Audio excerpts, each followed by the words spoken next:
And but yeah, the idea that you're trying to tap into something, a kind of a tradition, you know, so that it has a certain feeling. In that sense, it's not always what you play. Of course, we're always working on what we play, but Dick Wilson would say that. He goes, the reading and all of that stuff, you just go and make it dance, and everyone will love your playing. If you just make it dance, right? So yeah. So if you look at some of those videos, you may gain some insight or some inspiration, and as my playing develops, and I'm having the chance now to play again, after 2 years of really rehearsing, in a studio, which is different than actually playing live, 4 nights a week. It's different. And on an electronic kit, relative to real drums, it's a different animal. Anyway, you should be checking those out intermittently. Now, the last stroke we worked on, because I want to keep you moving, was the compound stroke number 1. And from there we diverged because you were having problems with some of the motions, if I recall. And so, pardon me. And so let's just pull that out to see where you are. Okay, where have you been practicing this? I think I got you up to about 60. But that was 2 lessons ago. We didn't spend a lot of time on this stroke because we were working on certain aspects of the stroke that are required. It's required to understand certain aspects of technique so that we can apply them to said strokes. And that's what's happening here. We're learning these 7 basic strokes. We're learning these particular motions, and I'm applying them as they would be appropriate to whatever stroke we're working on. Okay, so taking a look at this, we have. I get to work on my matched again.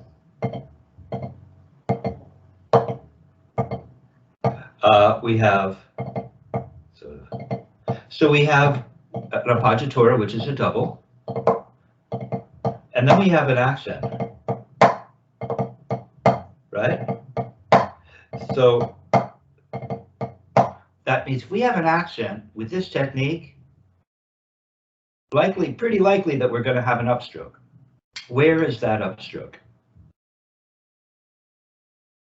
Well, just looking at the compound stroke number 1, that upstroke all on the downbeat of the 1. Where would it be? Okay. Right, so. Right. So that you've identified the first step, and then where's the next step? The next one, since we're in 2/4, the next one starts on beat 2, and then. Well, hold on. In the second measure. Well, we're still in the first measure because there's another accent, which means we'll have 2 ups in the first measure. That's right. There's an upstroke falling on beat 1 and beat 2 of the first. And then in the second bar, there's an upstroke falling on beat again.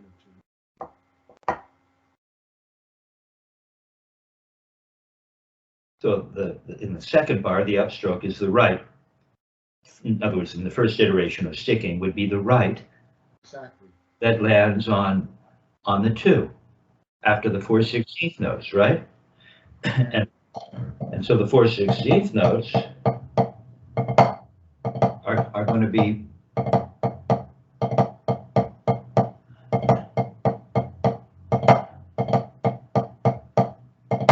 okay. So you have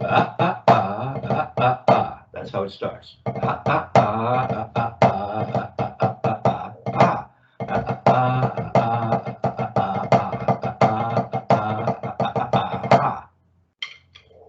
So let me hear you.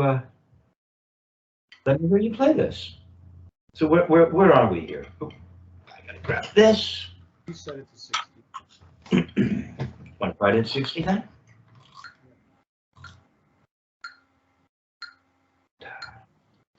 Okay, that makes sense.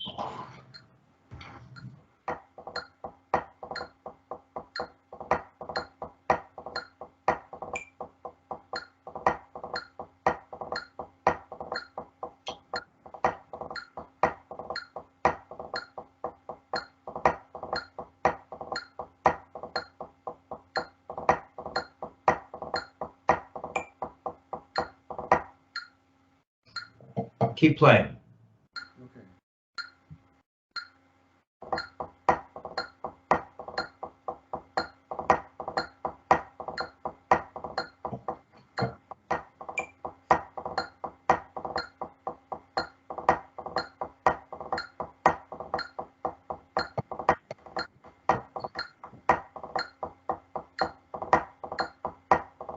Can you play more quietly? Okay.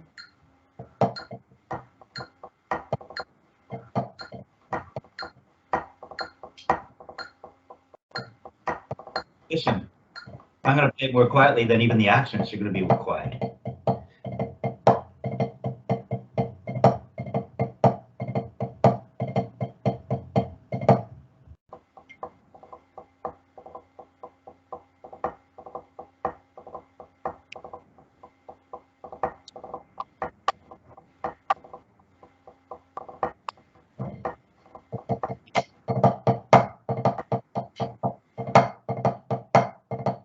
Now let's hear it here.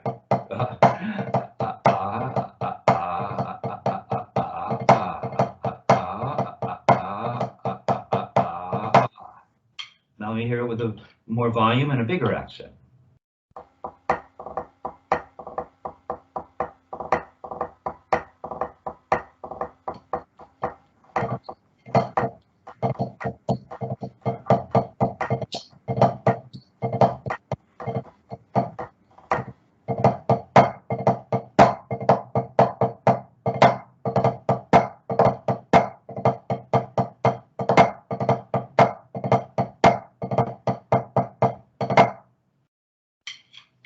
One more time.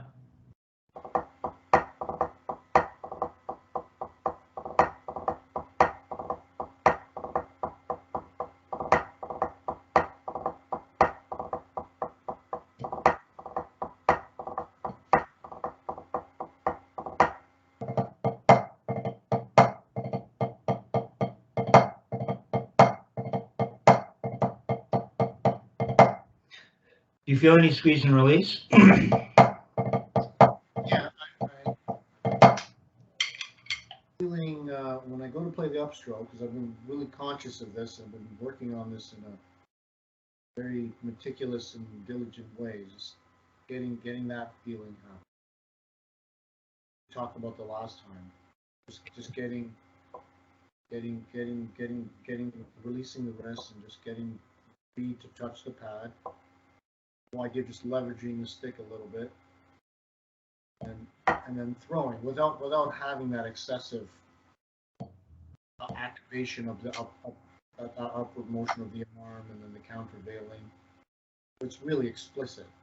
Remember, we talked about kind of minimizing some of that. Well, it's getting better. So I was talking about something that perhaps is somewhat elusive with regards to your understanding of it. See, if I just go to make it, your idea of an up is that it releases.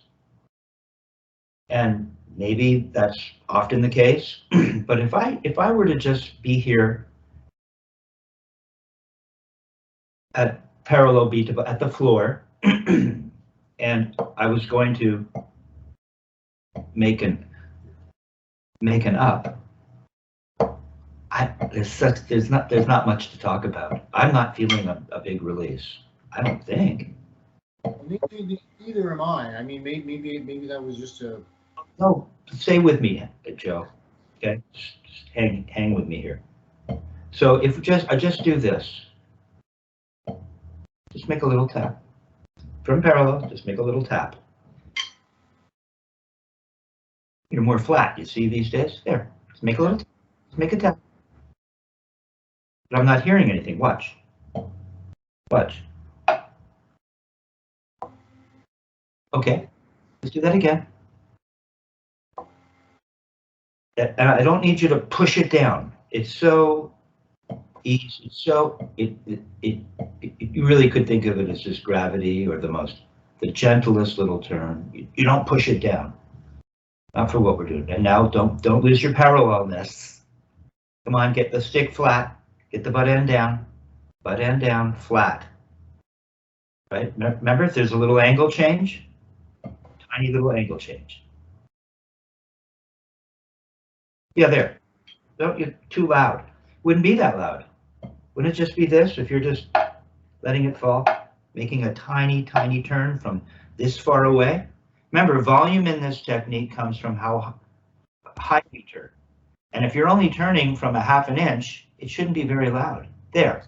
Okay, there. Now, you probably didn't feel much of a release. Watch. Now I feel a release. Why? Because there's some closure of the hand as I throw. So now the hand has managed the recoil. We're managing the recoil because we're stopping low. Now you have something to release. Now you have something to release. Richard Wilson would say you only release what you squeeze. Okay, so you haven't squeezed yet on your first up because you haven't made a downstroke and squeezed. That's Oh. been squeezed. Have you or have you not been squeezed? Okay, you're not really parallel. So I really want you parallel because you're almost at the angle of where you changed the angle. There was a dip with the bead. Okay. Yeah, don't dip the bead. Okay. Don't dip the bead. Okay. So you're just going to make that first little turn and then, right, make that little gentle, just let it fall, make a tap, right? And then follow that up and make a throw. By now, you should have felt some closure of the hand. Now there's something to release. Now go on and make a throw.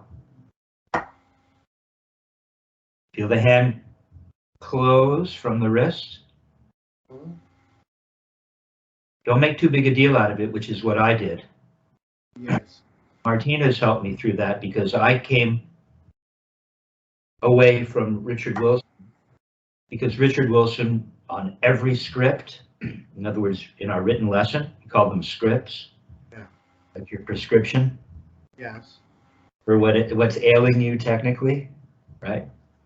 It's not take 2 aspirins and see me in the morning. It's like take 2 roll strokes and I'll see you in the morning. And so what we don't want, and he'd write SQ and RE. You know, so for a paradiddle, for the accents, he'd write squeeze, and then for the diddle, he'd write release. And that became a big thing, and I was doing it with my hand. But what you really want to do is let it happen, because the hand is always reacting from the fingers, I should say, really, are reacting from the wrists. You see, so that if I go to make a throw, see how my hand wants to. Now we have no stick, so it's really exaggerated, but the fingers will open up. Okay. Remember what I talked to you about with regards to Richard Wilson's red book and his description of a throw? Okay. The forward bend of the wrist, besides releasing finger pressure, also motivates the upward motion of the forearm. See, so we're getting this. See? So we're here, flat. See how flat you are? See, that means your stick would be flat, because the stick, in a sense, is an extension of the forearm, right? If your forearm is flat, see, now your stick is flat. And so what we're doing is we are without a stick in our hand, we can really feel it. As we bend the wrists, the fingers elongate, they release, and it promotes the upward motion of the forearm. That's not bad. And then we go in the other direction. That's not bad. Do that with a stick. There. And you're going to feel that subtly. Even making a throw, you're going to feel some of that. But really, the release comes after I've squeezed. If you want to be aware of how the body works, do that again.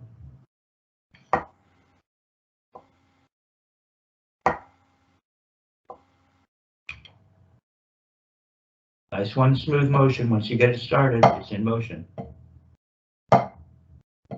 Nice, smooth motion.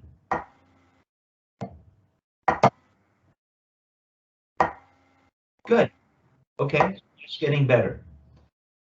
So go ahead and play the stroke one more time and see if you can get in touch with the feeling of the hand opening and closing as it would naturally, without you imposing any. Yeah, that's right. That's right. Go ahead and try that. It's at 60 beats per minute? Yeah.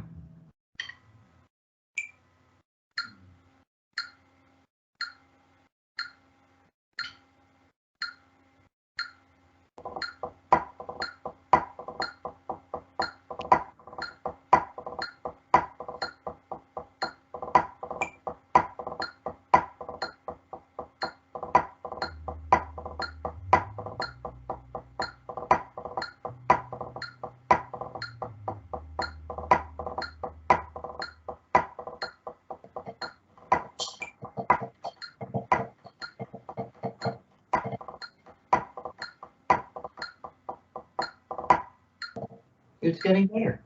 Okay. Okay, so go ahead. Let's pop this up to put it up to 72. Let's just see what's happening there.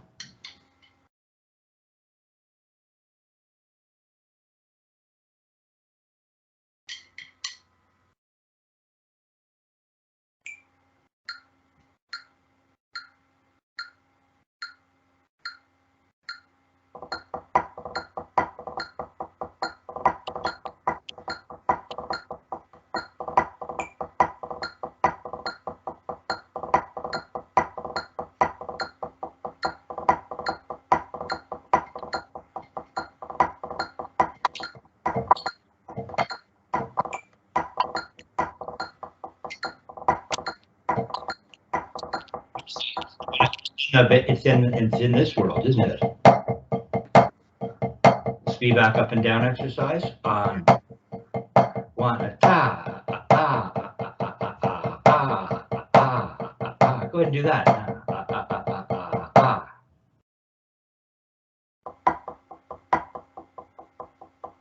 Is that what we're doing? Yeah. I'm just leaving out the. I'm just leaving out the appoggiatura as a double, right? It changes the rhythm just a little bit, but it's essentially this. Right, that's right. Watch. Here it is. Displayed as the Spivack up and see. This is the idea where we're just learning these motions to play different strokes. In the Spivack up and down exercise, it would just be very similar. We're taking advantage of up and down motions. One hand, the left is this. All the left is doing is this. Stay with me. Stay with me. And all the right is doing is this. Open, close, down, open, close, down, up, down, open, close, up, down, up. And now watch. And when I go to turn the left into the stroke, the compound stroke number one, or that's actually the 25th rudiment, because the compound stroke adds those 16th notes, 4/16 notes, 25th rudiment, then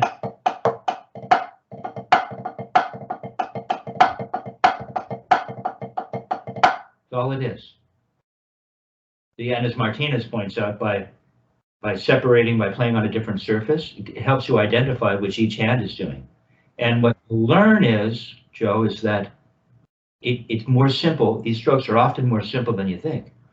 That's right. That's what I'm realizing. For the 25th rudiment, which is the stroke that precedes the compound stroke number 1, because it's compound stroke number 1 is comprised of the 25th rudiment with just an additional, what would you call it? Is it an addendum? It's an additional, it's a, how would you say it? It's embellishment of some sort, or combining a part of the compound stroke number 1, or combining part of the 25th rudiment to the actual 25th rudiment, right? So, yeah, but the 25th rudiment is just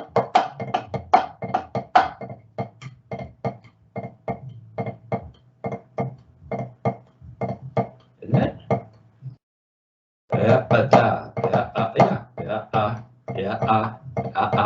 That's all it's doing, over and over. And the right hand is going, that's all it's doing. Okay? It's really pretty simple. Putting them together shouldn't be all that much more difficult. Go ahead and try it again. Keep that in mind. At 72 beats per minute?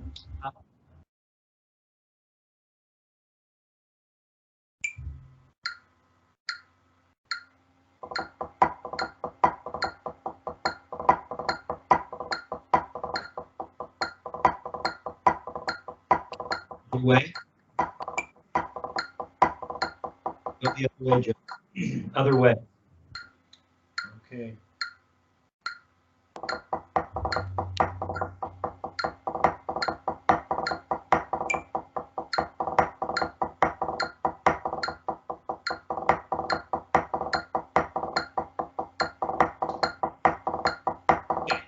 Now what's happening is the speed has come up. You've changed the actual. You're not really playing what's written. What you're doing is, check it out. You're in this direction now. Here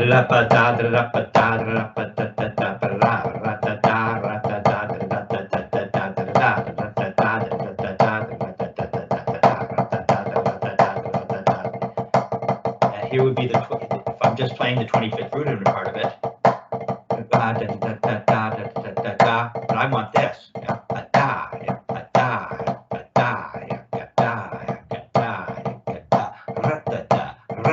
Not I went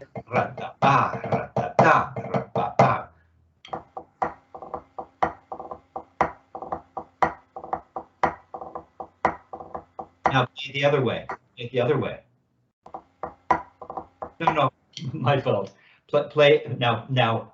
Play it as you were playing it with the incorrect rhythm. Right. No, just go ahead and play it with no metronome. Just see if you can go back and forth. See if I can. Just play the 25th rudiment. Just play the 25th rudiment.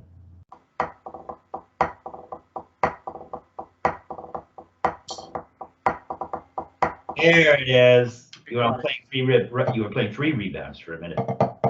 So this would be the rhythm that you were playing mistakenly, which is a cool rhythm, right? We do this on the drums. This is another stroke of some sort. But it's different than this, isn't it? Very different. But on the drum set, we might do that all the time, you know?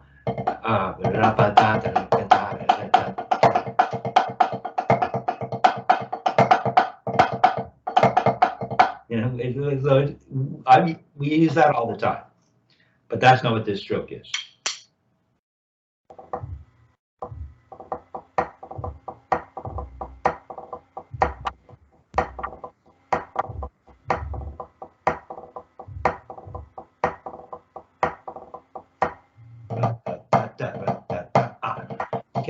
let's slow it down. Let's take another moment with this. Slow it back down to 60.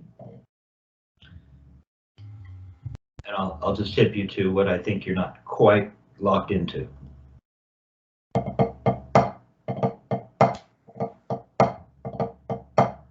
Okay, so is your metronome on? Oh. Go ahead and play it here. Leading the second iteration, leading with the left hand. Well, the left will play the appoggiatura, so it means it's a right drag. Yeah. No. A right drag means the right is making the downstroke. No way. A right drag, it starts with a right drag, doesn't it? Or it's an up, but it's a drag. No. Oh, sorry. I have.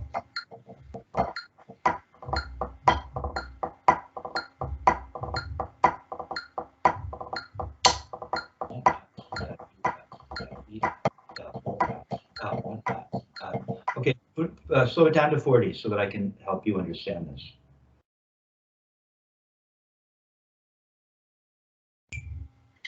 You know, this not only does this, I guess, look cool. I mean, I guess that's what, but for me, I find this, it gives your hand a nice stretch. That feels good.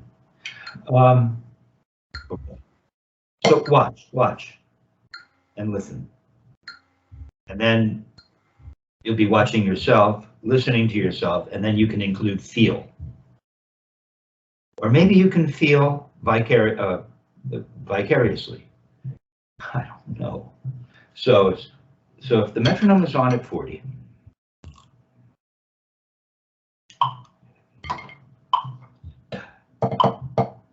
here's what you're playing.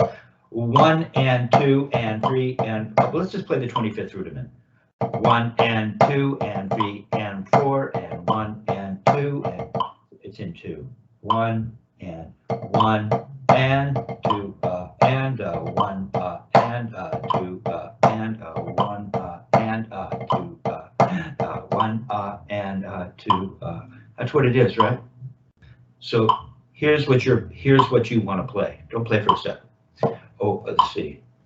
1 and 2 and 1 and 2 and 1 and see the appoggiatura starts after the and. 1 and 2, 1 and 1 and 2 and 1 and 2 and 1 and 2 and 1 and 2 and you're playing it on the and. 1 and 2 and 1 and 2 and 1 and 2 and 1 and 2 and 1. Try the 2 and get to know the difference. You have to count out loud, and you have to have your metronome on at 40. So which one are you going to start with? I'm going to start with the right way.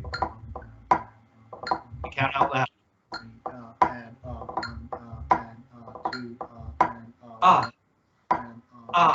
And 2 and 2 and 1 and 1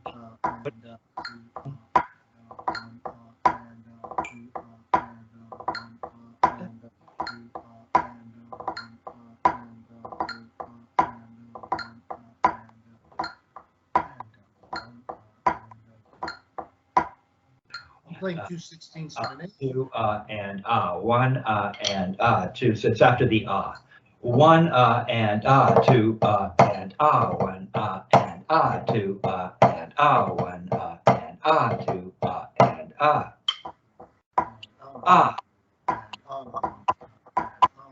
Now play the appoggiatura. Now open up the appoggiatura and play it on the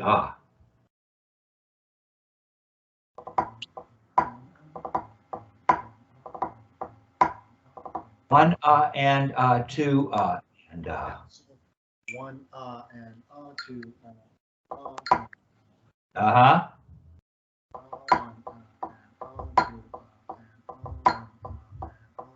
Oh, sorry. Well, that was correct, and that's what we decided to play.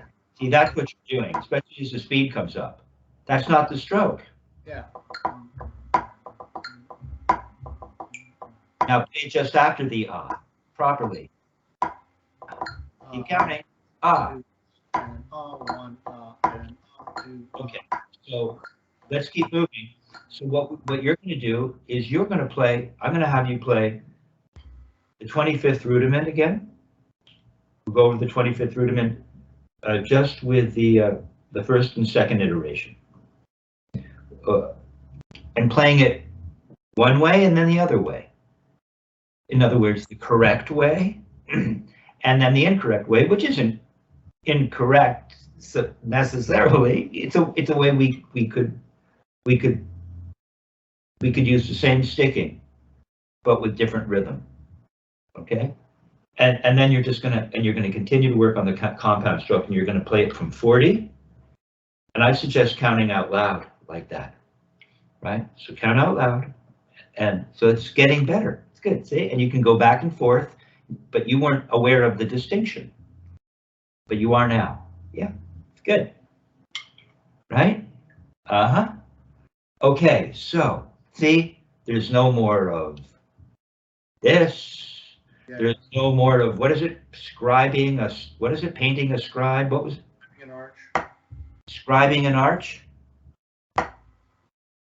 Yeah, you came in doing stuff like, you were like a hodgepodge of. Yes, that's what it was. All kinds of techniques. Yeah, you had them all combined. It was like a multicolored crayon of sorts. It's like, what color is this? Okay. So you see, it's just a wrist turn. This technique, see, it's just this, see, the wrist, and then the wrist, and the wrist. Right? It's good. That's better. All right, see, actually, you're connecting with this now, becoming part of you. Okay, so now the next stroke is the Tap Ruff. Let's take a quick look at that. And again, there's a chronology here. Murray knew what he was doing. Murray Spivack, give him proper credit, but. So now, if you look at it, we have a downstroke in the left, and then we have an upstroke where? How's that going to work?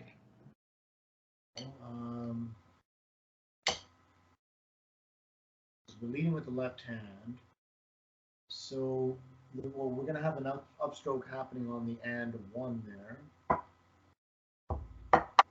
and on the and of 2, leading to the left hand.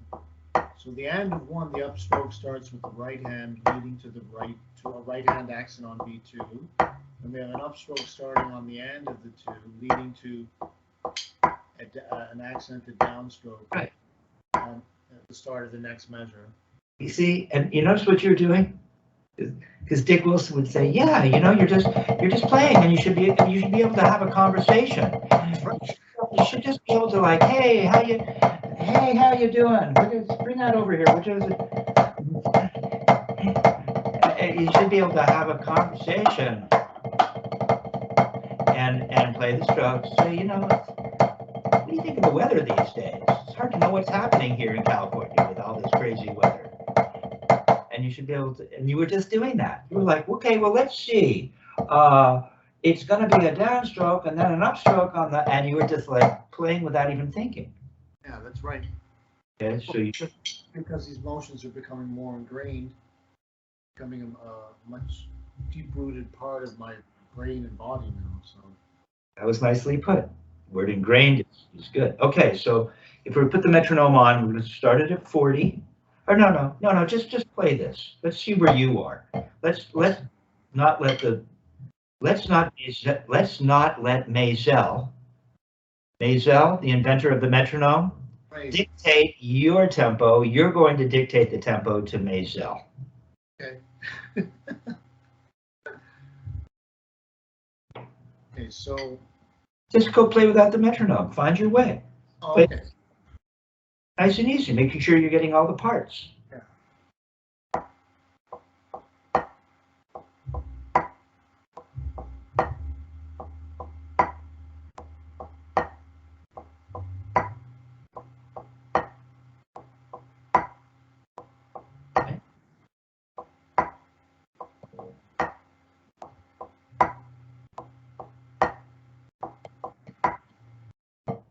keep playing. So I can figure out what you're doing relative to what I'm doing.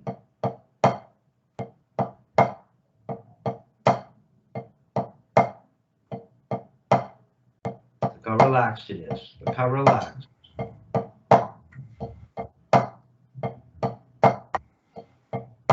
And again, if we separate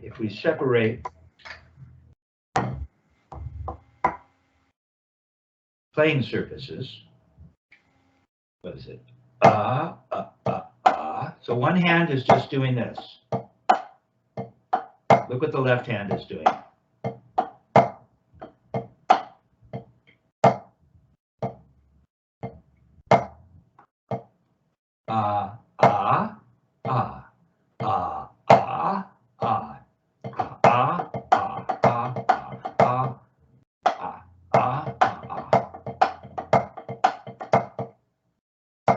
Interesting. Challenging for me. Isn't that all that's happening? That's all that's happening. Really slow.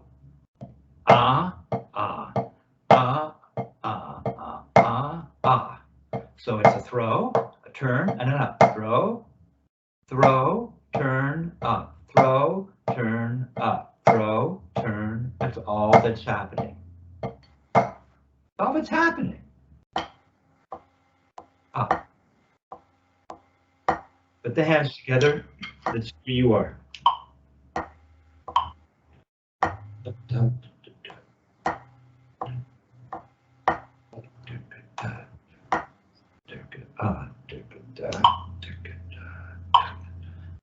One.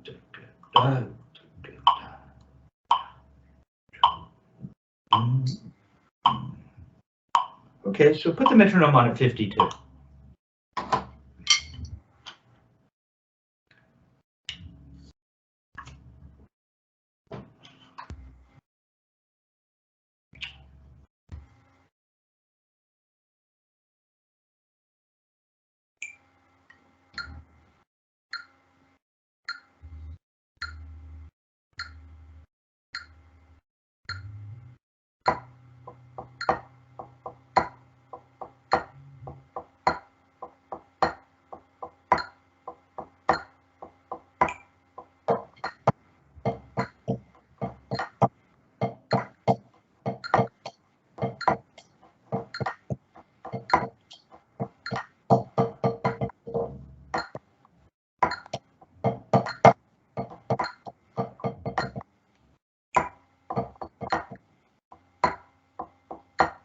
Okay, so let's test the system.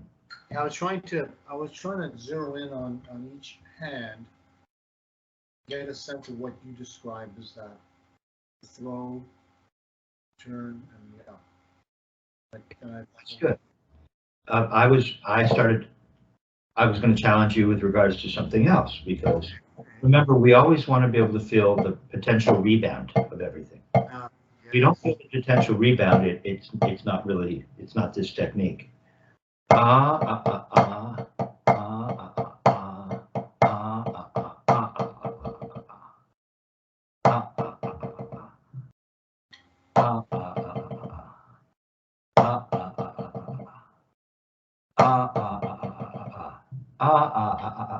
One, two, three, four, five, six, seven. I'm getting 7 rebounds. Okay, so go ahead and play the stroke and see if that's available. Play it a couple times. Not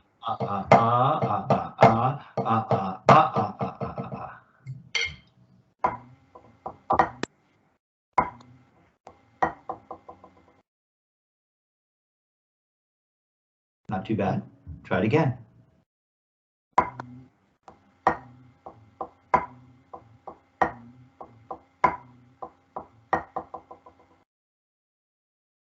Not too bad. Okay.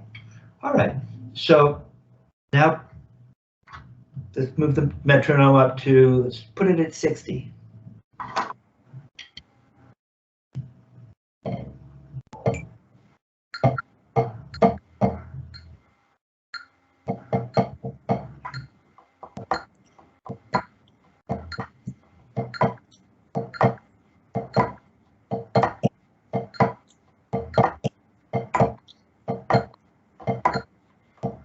Okay, let me point out another thing that you might not even be aware of. In the compound stroke number 1, or the 25th rudiment, or compound stroke number 1, because we're doing this kind of thing, right? This is all it is, see? So it doesn't seem to involve necessarily, unless it's played quietly. See, now I'm turning from parallel. So my ups are going to be from parallel. See, but once it's at this volume, I'm turning a little bit, aren't I? And so my ups at this point aren't going to be starting from parallel. They're going to be starting here. When I pass through parallel, when I get to the surface, then I'm going to make my up. Which you did without me really talking about it, whether you knew it or not. Now in this stroke, remember how hard we've been working on getting, we've both been working on getting you to learn the classic, just letting the stick drop. Isn't that how we started today? Just letting the stick drop and making a stroke. Well, with the Tap Ruff, you see you're down low like this. It was so natural, I didn't have to say it, and you were doing it. You were going and turning from parallel, essentially. Every once in a while you turn up just a little, but it doesn't feel, it feels weird to go, watch, I'll do it with my left. Then my right. See? We're nice and low on the upstroke.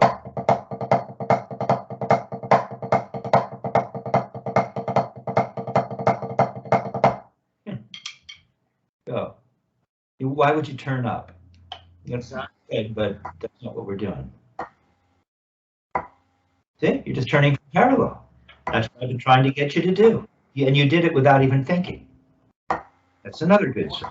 I've got more of a sense of how that subtle release of the wrist is enabling me to turn from parallel there to get that.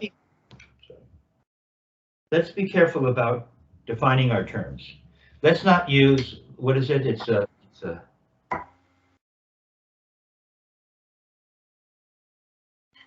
an equivocation. Yes. Right? When we use the same word in two different ways. Yes, that's right. What is it?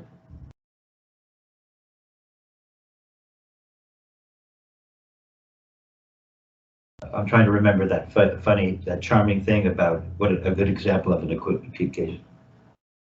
Some dogs have ears. My dog must have some ears. Right? We're trying to decide how we're going to use the word release. That's right, right. And I don't usually talk about this as a release. I guess it could be. You see, Dick wouldn't use the turning of the wrist to make an up, or the drop, allowing the wrist just to, or allowing gravity to draw the stick towards the hand and the stick towards the surface. He wouldn't call that a release. What he talked about when he was talking about the release, he was talking about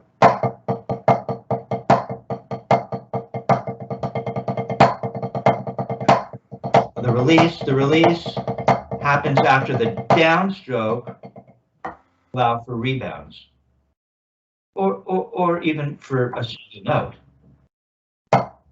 Right? We talked about that. Once the hand naturally closes, we get the release on the up, and it's very relaxing. That's how instead of just doing this over and over, which after a while can become tedious on the muscular system, we can start to move. You see, we can start to move. We're not just turning, because eventually the muscles will become, what is it? Lactic acid builds up, and we can almost, how would you say it? Cleanse or dispel or sort of help to eliminate some of that lactic acid Yes. through breaking up what is this repetitive motion. We can release. Okay, so that's what that's about. So let's not use the word release unless we're talking about it in that sense. Okay. What you might be you're just talking about having a stick that's actually parallel, not the way you've been for a long time. Hey, I'm gonna I'm at the floor. No, you're not. You're not at the floor. You're not at the floor. This is the floor, not this. That's where you go after you make that little tap. That's what you're talking about. That's the idea that you're so close to the surface that you can't help but making a tap. That's Murray. Richard Martinez is you're already going up. We'll get into that later. Okay, so let's just be careful about how we describe what we're doing here. So go ahead and play the Tap Ruff now. What are we at? I had you up at 60. Let's hear it.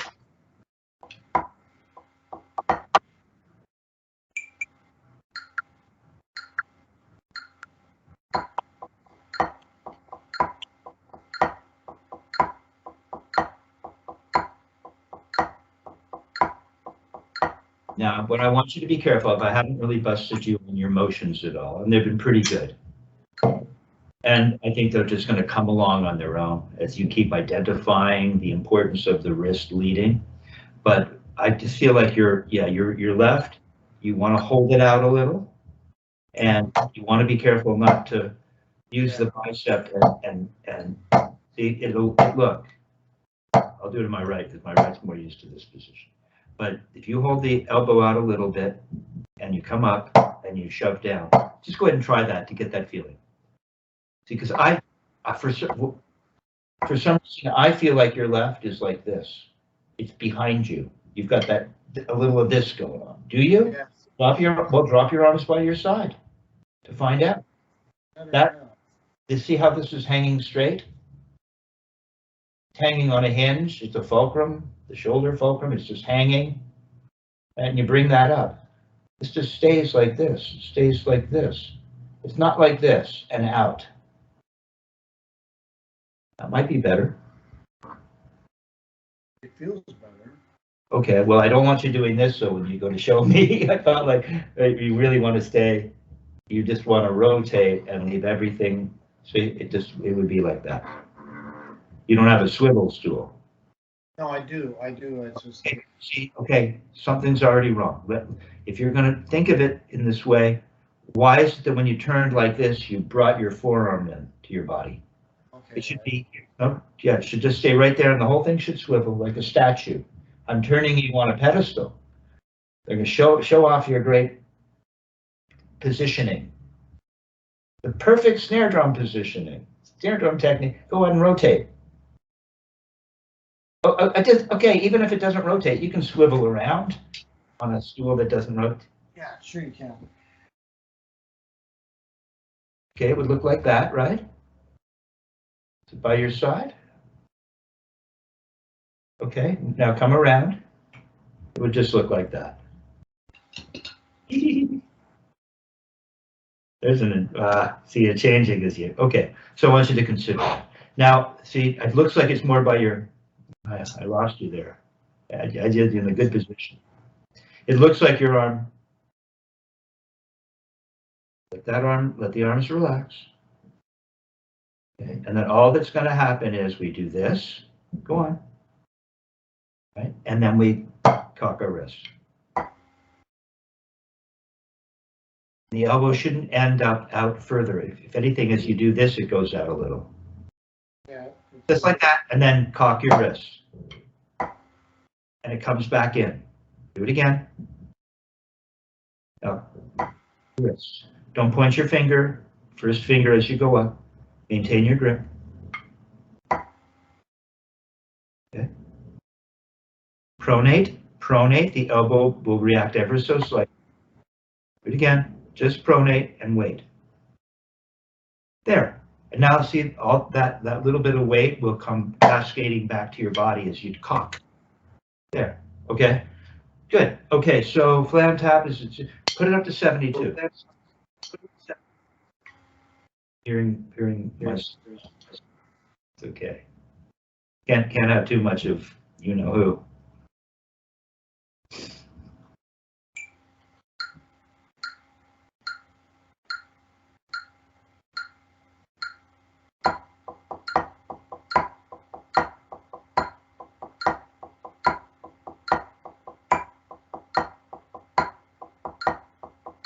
See with the metronome.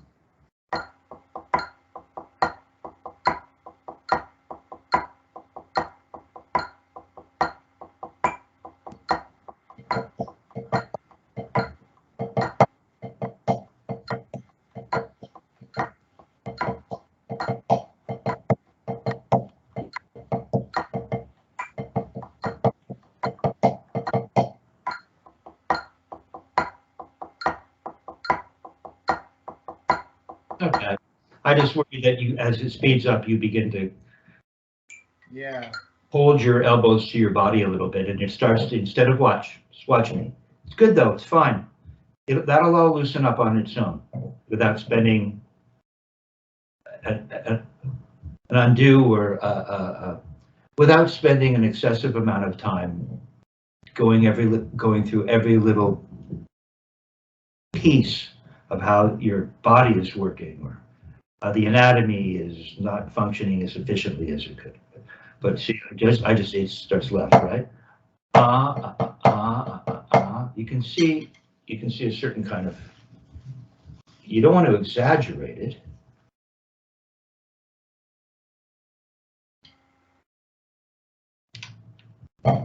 Telling you, that's why Vinnie and Dave Wacko, they've got their cutoff shirts. And Thomas Lang, because it's from here to here, out to here, really. Right? We're using this assembly, led by the wrist. So, let me move this out of the way a little bit. So it's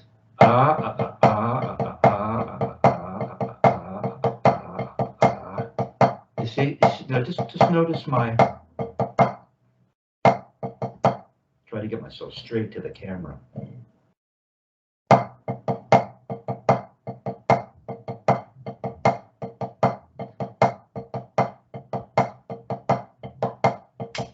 The lighting's a little different too on my right relative to my left. But you see there's this motion.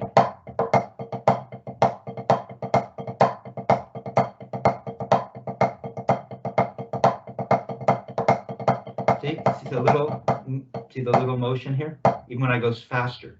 And what happens with you is, as it goes faster, it starts to become, see how you don't see my upper arms they seem locked in? Watch. Which means that I'm pushing down, even though you might not know it. Dick would call it shoving. Don't shove. So it looks like I'm. But anyway, if I hold my forearms right to my body, it feels like I have none of this assemblage involved, so I get none of the weight of it. I have to work harder. But if I let it get involved, the whole thing cascades down from the shoulder. Led by the wrist. See, you can see that all this weight is ready to collapse.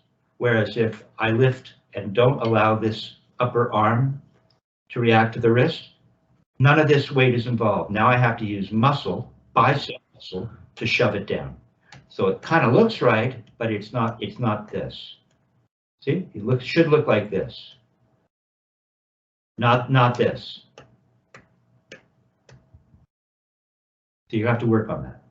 Okay, let's just take it up one more notch to 80. So we can get a little more done.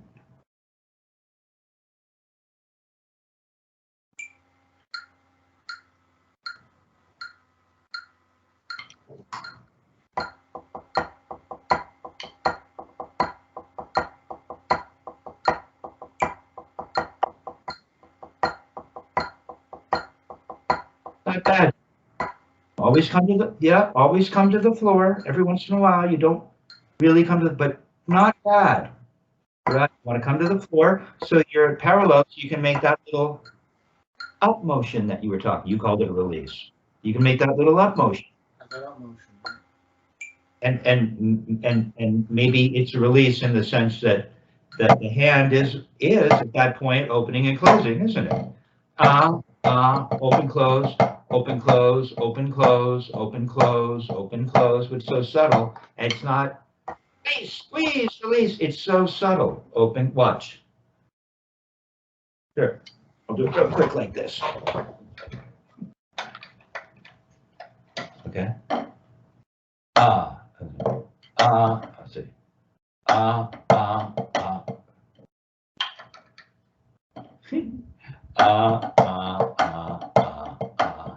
Open, close, open, close, open, close. It's very subtle, isn't it?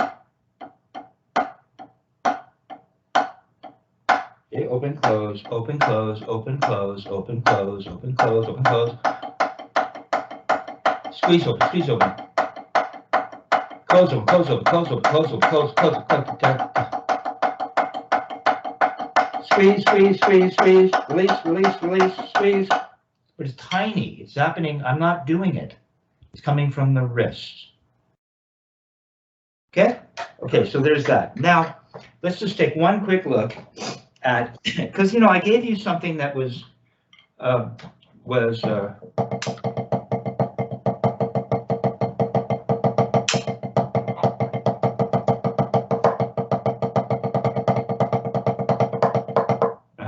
so it's, what was it?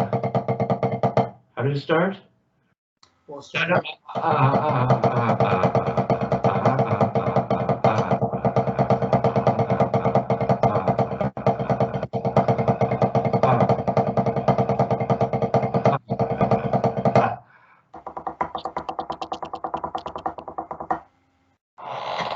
maybe it looks like you worked on it a little bit.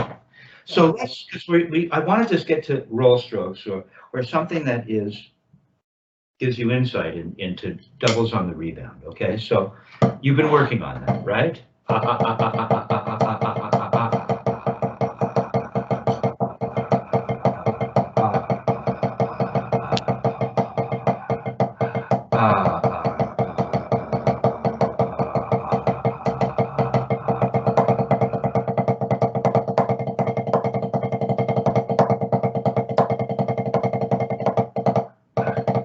What was I doing?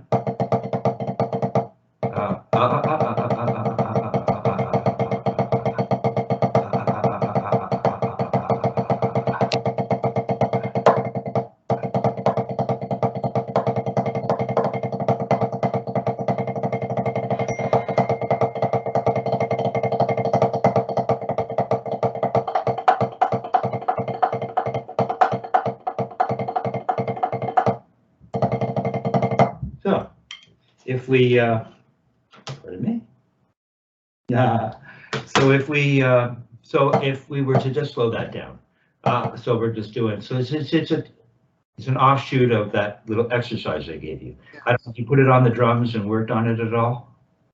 I was trying to incorporate it into my time. Yeah. It's just one idea. There's,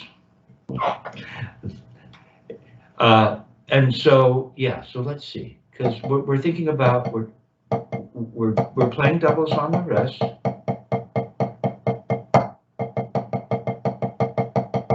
And we're playing them on the rebound.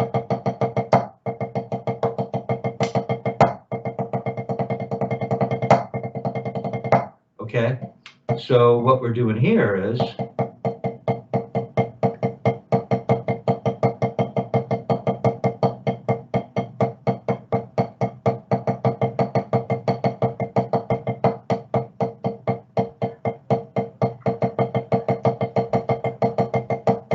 barely turning up above parallel.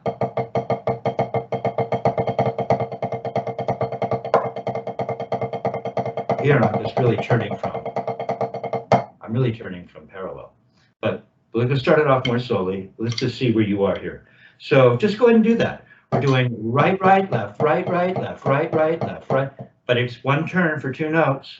Right, right, right, right, right, right, right, left, right, left, right, left, right, right, right, right, right, left, right, left, right, right, left, left. And I busted you. It took me the whole lesson to finally really bust you. You probably fix it before the lesson is out. Okay, so let's just take a quick look.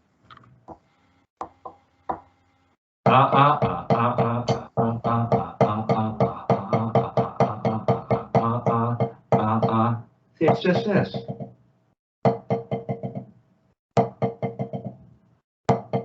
In fact, we're back to that. There's 6 notes. Dot, dot, dot, dot, dot, dot. 1, 2, 3, 4, 5, 6.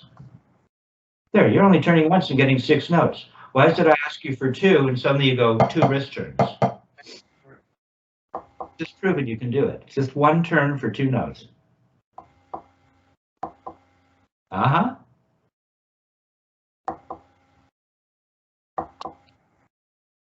Okay, stuff goes in between, right? Yeah. Dot, dot, we're playing triplets. 2 and 3 and 4 and 1 and 1 and 2 and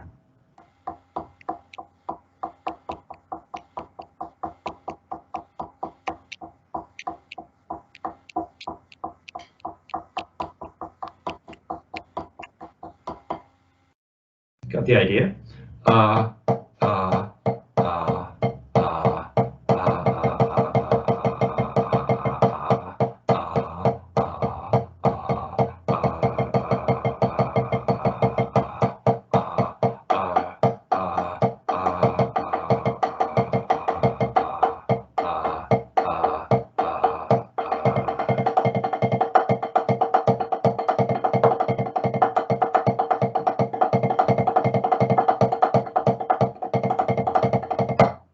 Okay, try it again.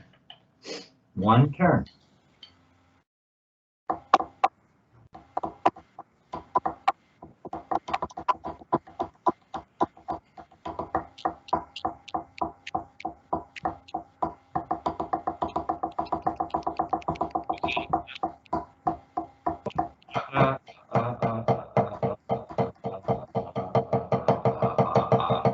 One and a 2 and a 3 and a 4 and a 1, 2, 3, 4. Yeah, yours sound like this sounds like this, and then you go. I'm not quite sure what you were doing. 4, 1, 2, 3, 4, 2. Just count 3, 4, 1, 2, 3, 4, 1, 2, 3, 4, 1, 2, 3, 4, 1, 2, 3, 4, 1, 2, 3, 4, 1. Your left is turning twice. See how a simple little thing like this can be challenging? Cool, isn't it? So what's happening is the character of the sound of the triplets seems to change when you go to doubles. I want the character.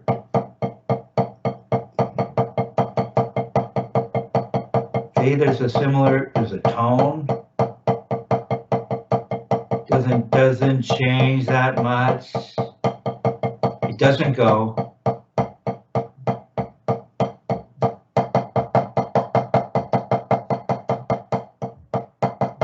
It's not. See if you can get that nice open quality. Don't play too hard. You don't need to give it much. You're turning your wrist twice.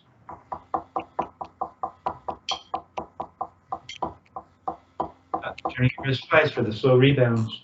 Might be too slow. 2, 1, 56. 2, 3. Okay, put the metronome on at 56. So this is cool because it's challenging you. I know you can play this on the wrist. but you're having difficulty playing this as rebounds. Maybe because it's so slow. And that means that if you can't really play it at this tempo slowly, it won't morph into comfortable, relaxed sounding doubles and singles as you speed it up.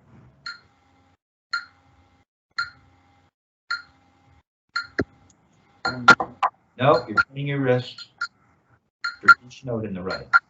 There you go. It can't be a death grip. Remember, the hand does this. The hand does this. The hand does this. You don't clutch it. Let the body work. It's very subtle, but we don't clutch. Firm, comfortable, constant in the thumb and first finger, and the body wants to.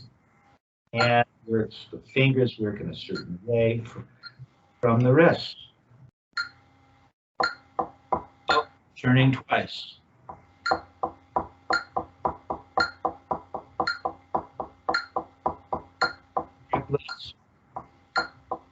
A little better. Now go the other way. That's better. You see, it's sounding softer now. It sounds. Notice it sounds softer. Yeah. Go the other way. Go the other way.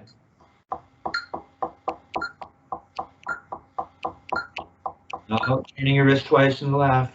You're turning your wrist twice in the left. Stopping up in the air on your right. Now you're stopping up in the air on your right. Turning your wrist twice in the left. Turning your wrist twice in the left, even when it gets faster for the doubles. Just once. There, you got that now. No, you're turning it twice. I know. You can't help it. Come on, you watch. It's just this.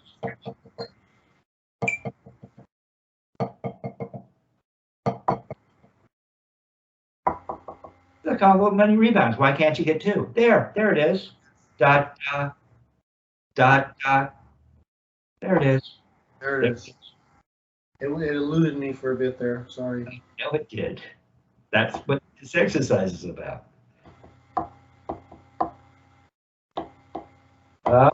There it is. Oh, that's crazy. Okay. So, you know, I'm going to have you work on this. We'll increase the speed just once. Let's just go ahead, just for fun, put it up to 80. Okay.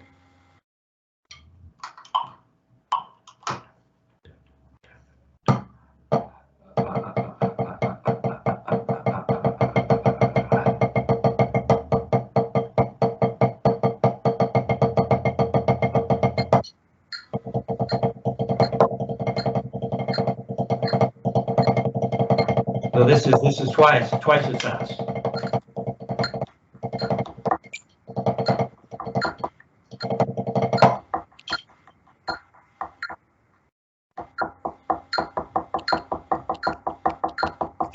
Your wrist.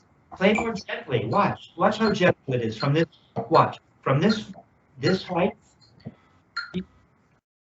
From this height, you were about here, right? See, it's gentle. I'm only turning from here to here.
So we're just trying to get this feeling up.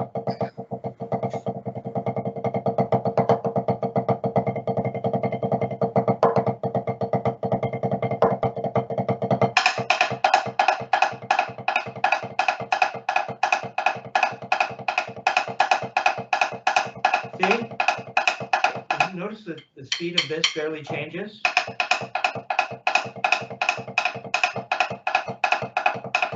You just tend to go. I don't know what you're doing. Right? This hand doesn't change very much. Whether I'm playing listen how subtle that is. See? See how the right sounds almost the same? Especially as you speed it up.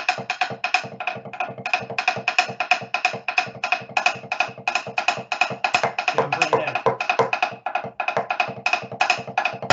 Try it one more time. Turn them on at 80.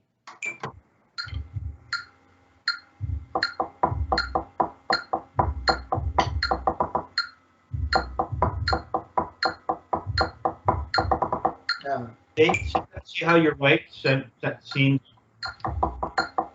lot faster when you go into doubles?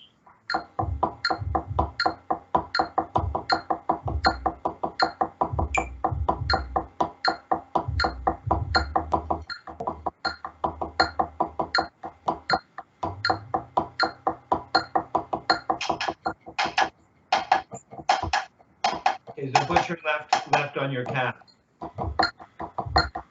Left on your cap, your left. On your cap, yeah, let it hang.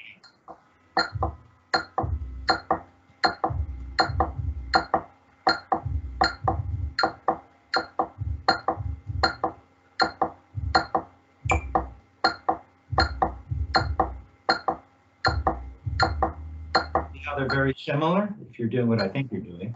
Yeah, they are. It's not. They're not as. This doesn't change very much. It's so subtle. But what you don't want to get is right.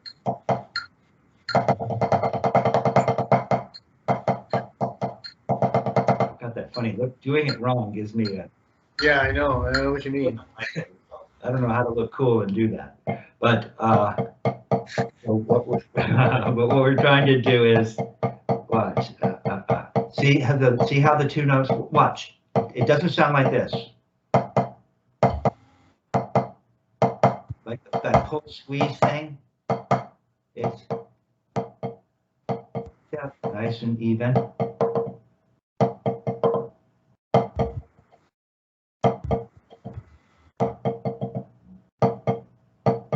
That's all it is.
Right? That's I'm working on it too. It's a neat little thing, right? Yeah. Sometimes have to really be working properly, but we don't want to start using wrist.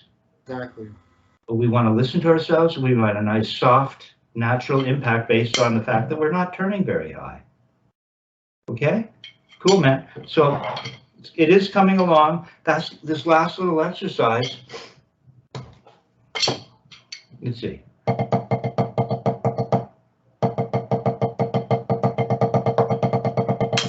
Maybe it would be cool.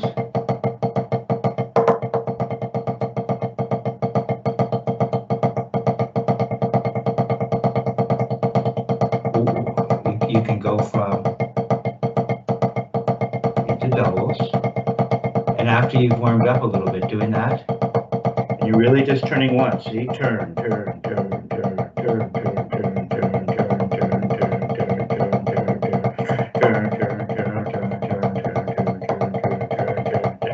turn, turn, turn, turn, turn, turn. And then once you get this going, then you can start to incorporate roll strokes.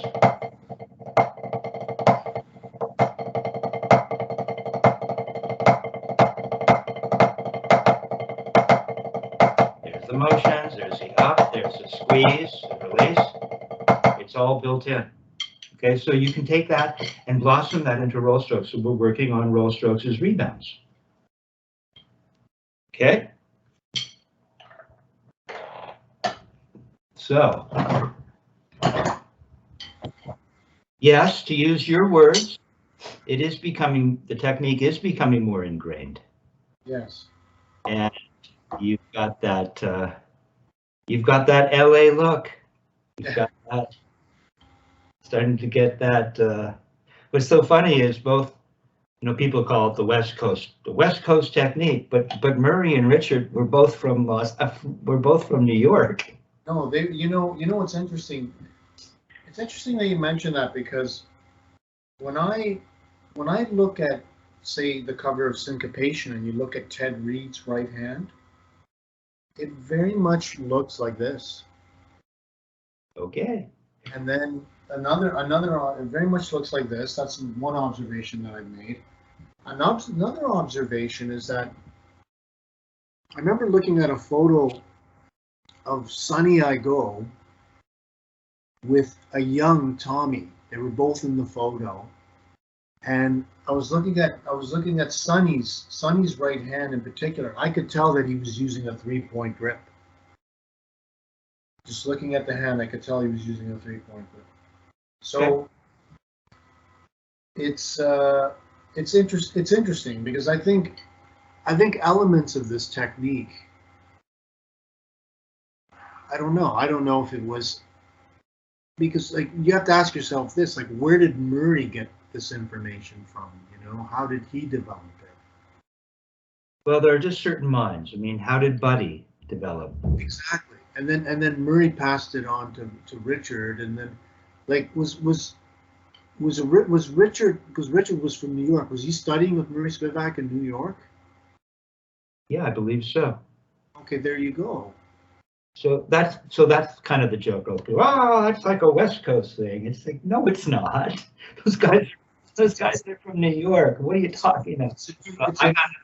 And speaking of, well, those guys were working professionals. Oh, I guess so was Richard, even at a young age. Yeah. You know, it's interesting, because I'm wondering how much. Richard was playing with Benny Goodman when he was like 14. Wow. So, but Joe, I have to get to, speaking of, okay, we'll talk about it later. A working musician, I've got to get to my gig. Okay. I'm hurrying back from Toronto to get to my LA gig. Good job, Joe. I'll try and go to Weber's for you one day. Weber's, let me know if the burgers are as good as they used to be. Hey. See you later.